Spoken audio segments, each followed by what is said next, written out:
fabulous Elliot's short-tailed shrew. And short-tailed shrews are interesting, especially here in Bass Rock County, because they're an isolated population, because the rest of their kin live in East Texas.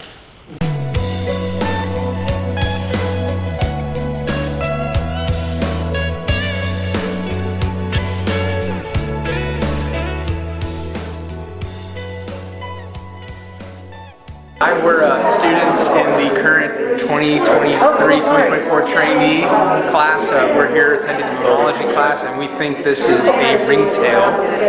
And Dr. Owen is giving us a thumbs up, so we're good. It is the ringtail. It is the ringtail.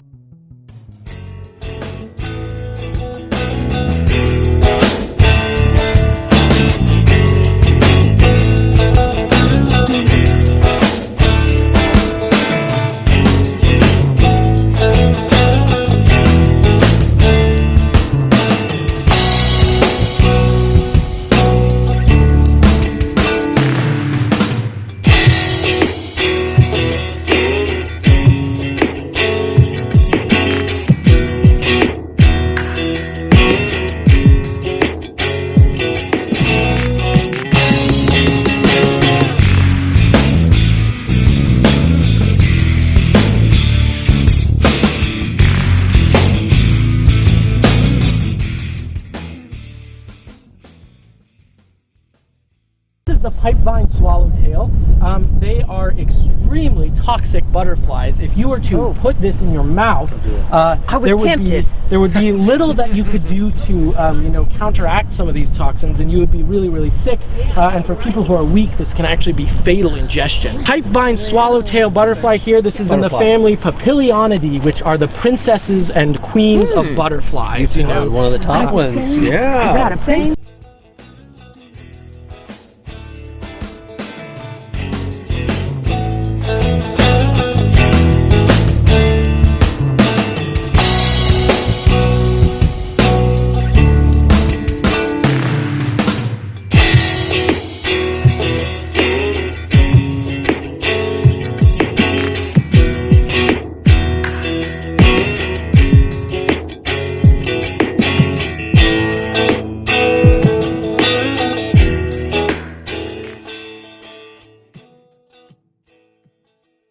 Steinkern, so it's basically the mold, the sediment mold infilling the shell, and then the shell dissolved. So all you're left with is a trace fossil of what was inside the mud, was inside the fossil.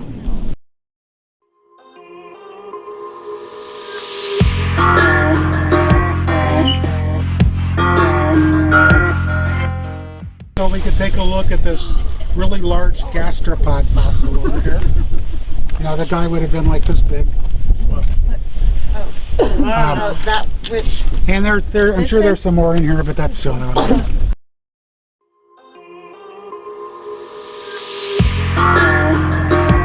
What are we looking at? This is a sea urchin body. Yeah. You want to see the underside? Yeah.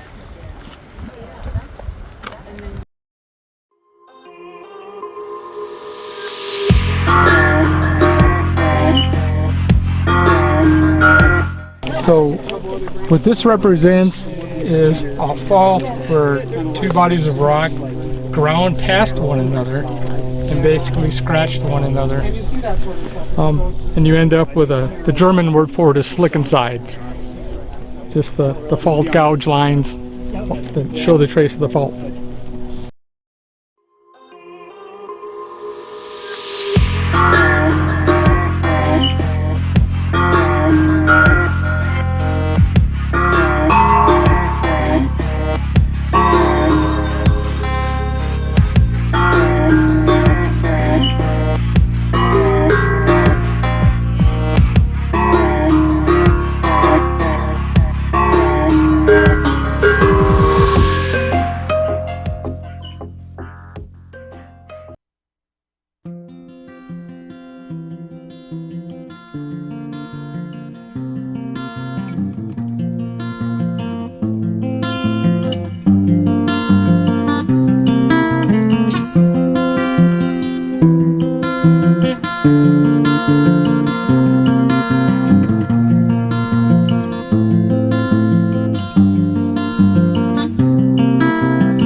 feet.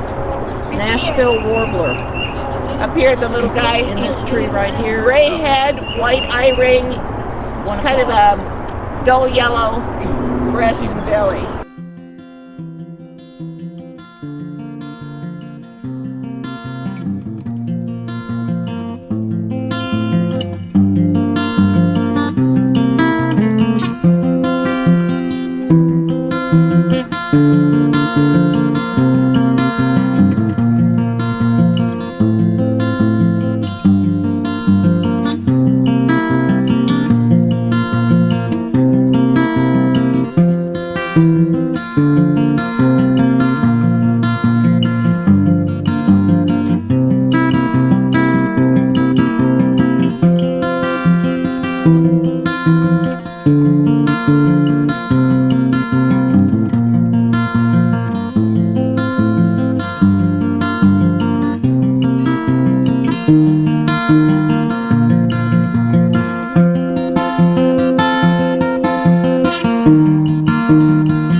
Not many bugs in that sample.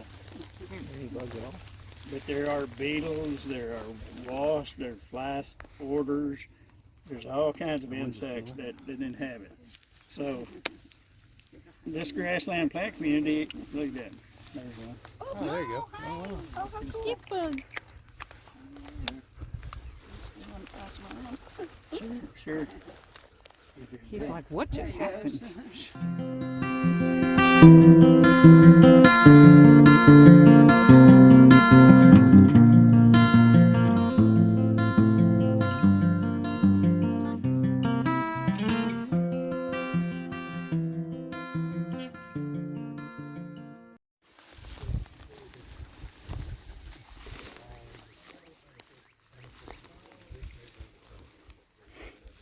Ants, Oh, exciting. beetles,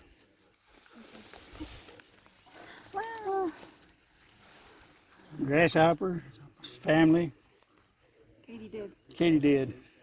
Katie didn't. That's kind of cool. So those are feed for the system. You know, they're what the grassland birds are going to feed on, what other things are going to feed on.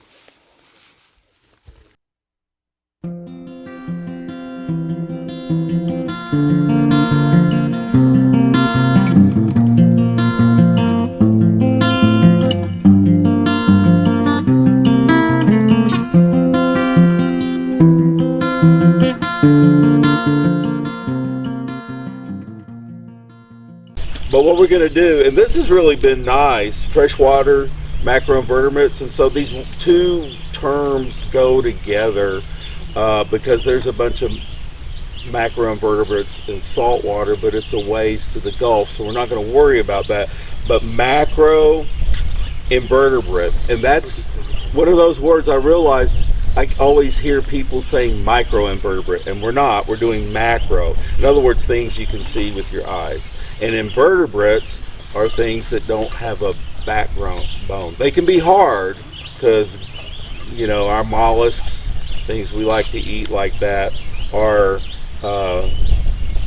invertebrates. They don't have a backbone, but that's one of the big divisions. So I'm going to kind of talk a little bit about that in biology.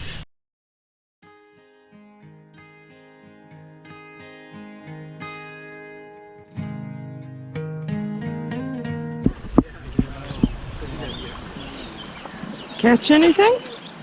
Tiny little fish. Oh, great. Why don't you show me?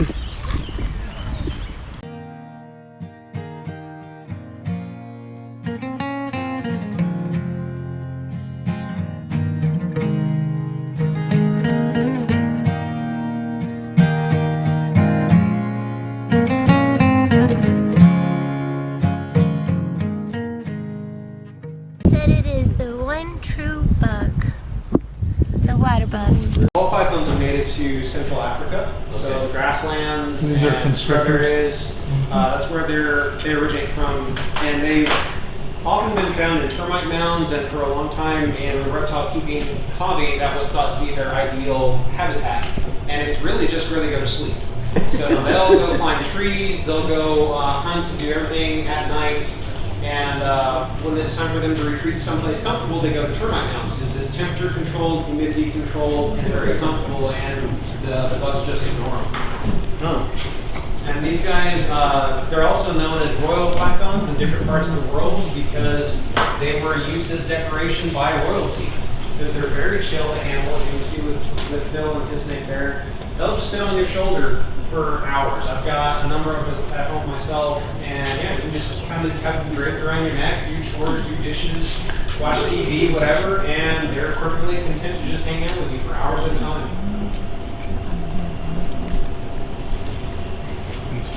Good, thanks.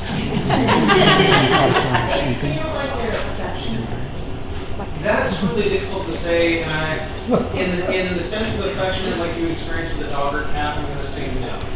But there's definitely familiarity and trust that you can develop with a reptile because, you know, a number of the snakes that I've had, you know, they're used to me. My mannerisms, my smell, the habits that I have of keeping them, and so when I open the habitat and I'm going to work with them, it's all familiar, it's relaxing to work.